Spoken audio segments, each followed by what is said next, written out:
ನಮಸ್ಕಾರ, ಶುಭ ಸಂಜೆ ಪ್ರೀತಿಯ ವೀಕ್ಷಕರೆಲ್ಲರಿಗೂ ಸಂಕಲ್ಪ ಸುದ್ದಿ ಕಾರ್ಯಕ್ರಮಕ್ಕೆ ಆತ್ಮೀಯ ಸ್ವಾಗತ ಹೇಳ್ತಾ ಇರೋದು ನಾನು ಅನುಷಾ. ಸೊ ಮೊದಲನೇ ಬಾರಿ ಚಾನಲ್ ವೀಕ್ಷಿಸ್ತಿದ್ದೀರಾ ಅಂದರೆ ಈಗಲೇ ನಮ್ಮ ಚಾನಲ್ನ ಸಬ್ಸ್ಕ್ರೈಬ್ ಮಾಡಿ, ನಮ್ಮ ವಿಡಿಯೋಸ್ನ ಲೈಕ್ ಮಾಡಿ.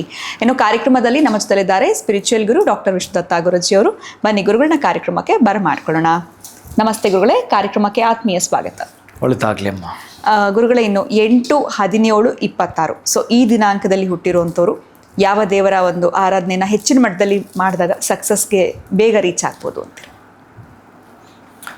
ಓಂ ವಿಶ್ವಸ್ಮೈ ನಮಃ. ಪ್ರೀತಿಯ ಬಂಧುಗಳೇ,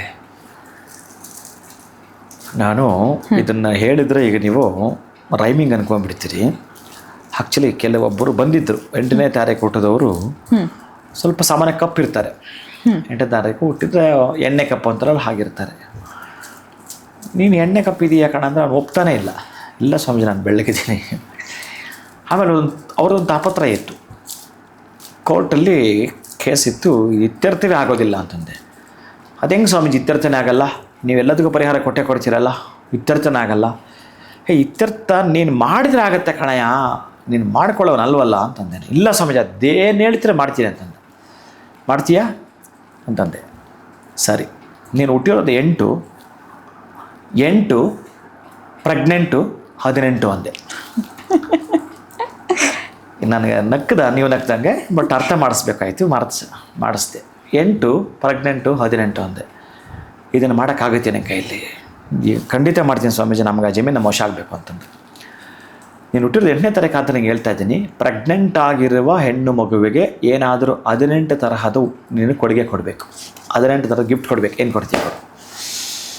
ಸ್ವಲ್ಪ ನೀನು ಜುಪ್ಪಣ ಬೇರೆ ಕೊಡ್ತೀಯ ಅಂತ ಕೇಳಿದೆ. ಕೊಡಲೇಬೇಕು ಅಂತ ಹೇಳಿದ್ದೆ. ನಾನೇ ಲಿಸ್ಟ್ ಮಾಡಿಕೊಟ್ಟೆ, ಆ ಮಗುವಿಗೆ ಎಂಥದ್ದು ಬೇಕು ಅನ್ನೋದು ಹೇಳಿ. ಬಟ್ ಪ್ರೆಗ್ನೆಂಟ್ ಯಾರು ಹುಡ್ಕೋದು? ಯಾರು ನಿಮ್ಮ ಸಂಬಂಧಿಗಳಲ್ಲಿ ಹೆಣ್ಣು ಮಗು, ಅದು ಮೊದಲಿಗೆ ಹೊಸದಾಗಿ ಮದುವೆ ಆಗಿರ್ತಾರಲ್ಲ ಅಂಥದ್ದರೆ ಬಹಳ ಶ್ರೇಷ್ಠ ಅಂತೆಲ್ಲ ಹೇಳಿದ್ದೆ ನಾನು. ಮೊದಲನೇ ಮಗುವಿಗೆ ಪ್ರೆಗ್ನೆಂಟ್ ಆಗಿರೋರು. ಆಮೇಲೆ ಒಂದು 5-6 ದಿನಕ್ಕೆ ಯಾರೋ ಅವರು ಈ ಸರ್ಕಲೆಲ್ಲ ಕೇಳಿಕೊಂಡು ಮಾಡ್ದ. ಯಾಕಂದರೆ ಆ ಕಾರ್ಯಕ್ರಮ ಸೀಮಂತ ನಯನ ಮಾಡಿಸುವಾಗ ಆ ಮಗುವಿಗೆ ನಾನೇ ಹೋಗಿ ಅದನ್ನು ಮಾಡಿಸ್ಬೇಕಾದ್ರೆ ಮಾಡಿಸ್ದ. ಎಷ್ಟು ಅಂತಂದರೆ, ಅವ್ರು ಸ್ವಲ್ಪ ಬಡವರು ಸ್ವಾಮೀಜಿ ಅಂತಂದ. ಹೆಂಗೂ ಒಳ್ಳೇದೇ ಆಯಿತು, ಬಡವರು ಅಂದಿದ್ದು ಒಳ್ಳೇದೇ ಆಯಿತು. ನೋಡಯ್ಯ, ನಿನಗೆ ತುಂಬ ದೊಡ್ಡ ಮಟ್ಟದ ಪುಣ್ಯ ಬರುತ್ತೆ. ಅವ್ರ ಮದುವೆ ಎಲ್ಲೋ ದೇವಸ್ಥಾನ ಮಾಡ್ಕೊಂಡ್ರಂತೆ. ಇದೇ ಸೀಮಂತವನ್ನು ಚೂಲ್ಟ್ರಲ್ಲಿ ಮಾಡಿಸ್ದೆ ನಾನು ಅವನ ಕೈಲೇ. ಅದು ಮಾಡಬೇಕು ಅನ್ನೋ ಸಂಕಲ್ಪ ಇತ್ತು ಅಂದರೆ 100ಕ್ಕೆ 100 ಆಗ್ತವೆ. ದೊಡ್ಡ ಕನಸಿರಬೇಕು. ಯಾಕಂದರೆ ಅವ್ರದ್ದು ಸುಮಾರು ಅಂತಂದರೆ 12 ವರ್ಷದಿಂದ ಕೇಸ್ ಇರೋದು. ಅದು ಆಗಲೇಬೇಕು ಅಂದರೆ ತೀರ್ಮಾನ ನನಗಿರುತ್ತವೆ. ಮಾಡ್ಕೊಳ್ತೀಯ ಅಂತ ಮಾಡಿಕೊಂಡ. ಆಮೇಲೆ ಆಯಿತು. ಅದಾದಮೇಲೆ ನನಗೆ ಹೇಳಲಿಲ್ಲ. ಖುಷಿಯಿಂದ ಬಂದ. ಅವನೇನೋ ಒಂದು ಬೆಳ್ಳಿದ ಐಟಮ್ ತೊಗೊಂಡು ಬಂದ, ಖುಷಿಯಿಂದ ಬಂದ, ಹಣ ಇಟ್ಕೊಂಡು ಬಂದ. ಆದಮೇಲೆ ಕೆಂಪು ವಸ್ತ್ರ ಏನೇನೋ ಮಾಡ್ಕೊಂಡು ಬಂದ. ಅದೆಲ್ಲ ಒಂದು ಕಡೆ. ನಾನೇನು ಹೇಳ್ತೀನಿ ಅಂತಂದರೆ, 8ನೇ ತಾರೀಕು ಹುಟ್ಟಿರೋರು ಶಾಶ್ವತವಾಗಿರೋದನ್ನು ಪಡ್ಕೊಳ್ತಾರೆ. ಕೆಲವೊಂದು 8 ಕೆಲವೊಂದು ಕುಂಟು ಆಗ್ತವೆ, ಅವರಿಗೆ ಕುಂಠಿತನೂ ಆಗ್ತವೆ. ಯಾಕೆ ಆಗ್ತವೆ ಅಂತಂದರೆ, ಶನಿನೇ ಕುಂಟ.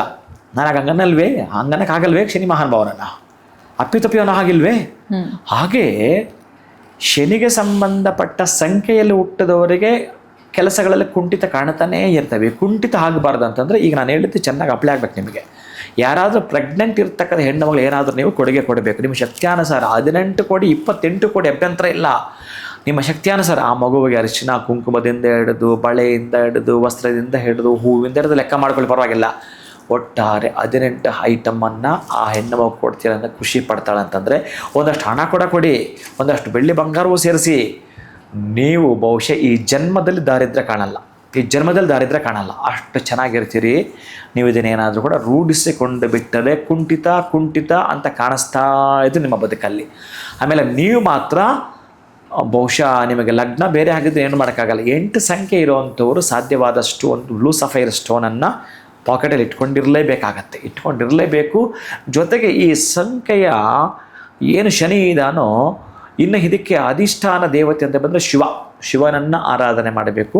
ಶನಿಯ ಅಷ್ಟೋತ್ತರವನ್ನು ಹೇಳಿಕೊಳ್ಳಬೇಕು. ಇನ್ನು ನಿಮ್ಮ ಲಗ್ನ ರಾಶಿಯನ್ನು ಮೊದಲೇ ಹೇಳಿಕೊಳ್ತೀರಿ, ಅಭ್ಯಂತರವಿಲ್ಲ. ಇದು ಒಂದು ನಿಮ್ಮ ಟಾರ್ಗೆಟ್ ಆಗಿರಬೇಕು. ಒಟ್ಟಾರೆಯಾಗಿ ಇದನ್ನು ಕೇಳಿಸ್ಕೊಂಡ ಮೇಲೆ ನಿಮ್ಮ ಕೆಲಸದಲ್ಲಿ ಕುಂಠಿತ ಕಾಣಿಸ್ಕೊಳ್ತಾ ಇದೆ ಅಂತಂದರೆ ಮಾತ್ರ, ಯಾರಾದರೂ ಅಂಥ ಹೆಣ್ಣು ಮಗುವಿಗೆ ನೀವು ಆ ಸೇವೆಯನ್ನು ಮಾಡ್ತೀನಿ ಅಂತಂದರೆ 100ಕ್ಕೆ 100 ಅದು ಎಂಥದ್ದಾದರೂ ಆಗಿರಲಿ ರೀ. ಇನ್ನೊಂದು ಜನ್ಮ ಆಯ್ತಿದ್ರು ಹಾಗಲ್ಲ, ಕೆಲಸ ಅಂದಿರ್ತಾರೆ ಯಾರಾದರೂ ಅಲ್ಲ. ಅಂಥವರಿಗೆ ಚಾಲೆಂಜ್ ಇದು ಅವರ ಕೆಲಸಗಳಾಗ್ತವೆ, ಅಷ್ಟು ಅದ್ಭುತಗಳು ನಡೆದು ಹೋಗ್ತವೆ. ಹಣವನ್ನು ಕೊಡಬೇಕಾದ್ರೆ ನಿಮ್ಮದೊಂದು ಲೆಕ್ಕಾಚಾರ ಇದೆ. ಯಾರಿಗಾದರೂ ಬೆಳಿಗ್ಗೆ ಕೊಡಬೇಕು ಅಂತಂದರೆ ಬೆಳಿಗ್ಗೆ ಲೆಕ್ಕಾಚಾರ ಮಾಡಬಾರ್ದು, ನೀವು ರಾತ್ರಿನ ಲೆಕ್ಕಾಚಾರ ಮಾಡಿರಬೇಕು. ರಾತ್ರಿ ಕೌಂಟ್ ಮಾಡಿದ್ದು ಬೆಳಗ್ಗೆ ಅವ್ರಿಗೆ ಕೊಡಬೇಕು. ನೀವು ಬೆಳಗ್ಗೆನೇ ಕೌಂಟ್ ಮಾಡಿ ಬೆಳಗ್ಗೆನೇ ಕೊಡ್ತೀನಿ ಅಂತಂದರೆ ನಿಮ್ಮ ಕೈಯಿಂದ ತಪ್ಪಿ ಹೋಗುವ ಸಾಧ್ಯತೆ ಇರುತ್ತೆ. ಅದೇ ಎಚ್ಚರ ಇರಲಿ. ಆಮೇಲೆ ಸ್ವಲ್ಪ ಯಥೇಚ್ಛವಾಗಿ ಆನಂದವಾಗಿ ನೀವು ಆವಾಗವಾಗ ಶನಿಗೆ ಸಂಬಂಧಪಟ್ಟ ಏನಾದರೂ ಸೇವೆಗಳನ್ನು ಮಾಡ್ತಾ ಬನ್ನಿ. ಪುಷ್ಕಳವಾಗಿರ್ತಕ್ಕಂಥ ರಾಜಯೋಗವನ್ನು ನೀವು ಪಡ್ಕೊಳ್ತೀರಿ. ತಾರೀಕು 8ನವರು. ಏನು 8, 17, 26. ಸೊ ಎಲ್ಲೋ ಒಂದು ಕಡೆ ಕೆಲಸಗಳು ಸ್ಟ್ರಕ್ ಆಗ್ತಾ ಇದೆ, ಅದು ಸ್ಮೂತಾಗಿ ಫ್ಲೋ ಆಗಬೇಕು, ಈಸಿಯಾಗಿ ಆಗಬೇಕು ಅಂತಂದರೆ ಒಂದು ವಿಶೇಷವಾಗಿರುವಂಥ ರೆಮಿಡಿನ ಅವ್ರಿಗೆ ತಿಳಿಸ್ಕೊಟ್ಟಿದ್ದೀರಾ. ಸೊ ಪ್ರೆಗ್ನೆಂಟ್ ವಿಮೆನ್ಗೆ 18 ರೀತಿಯಾಗಿರುವಂಥ ಗಿಫ್ಟ್ಸ್ನ ಕೊಡಬೇಕು ಅಂತ. ಸೊ ಕೊಟ್ಟು ನೋಡಿದ್ಮೇಲೆ ಅವ್ರ ಲೈಫಲ್ಲಿ ಚಮತ್ಕಾರ ಅನ್ನೋಂಥದ್ದು ಖಂಡಿತವಾಗ್ಲೂ ಆಗುತ್ತೆ ಅಂತ. ಇದ್ರ ಬಗ್ಗೆ ಇಷ್ಟೆಲ್ಲ ಮಾಹಿತಿ ಕೊಟ್ಟಿದ್ದಕ್ಕೆ ಧನ್ಯವಾದಗಳು ತಮಗೆ. ನಮಸ್ಕಾರ. ಹರೇ ಶ್ರೀನಿವಾಸ. ಇನ್ನು ಇವತ್ತಿನ ವಿಡಿಯೋನ ಮುಗಿಸುವಂಥ ಸಮಯ ಆಗಿದೆ. ಮುಂದಿನ ವಿಡಿಯೋನಲ್ಲಿ ಭೇಟಿ ಮಾಡ್ತೀನಿ. ನಮಸ್ಕಾರ.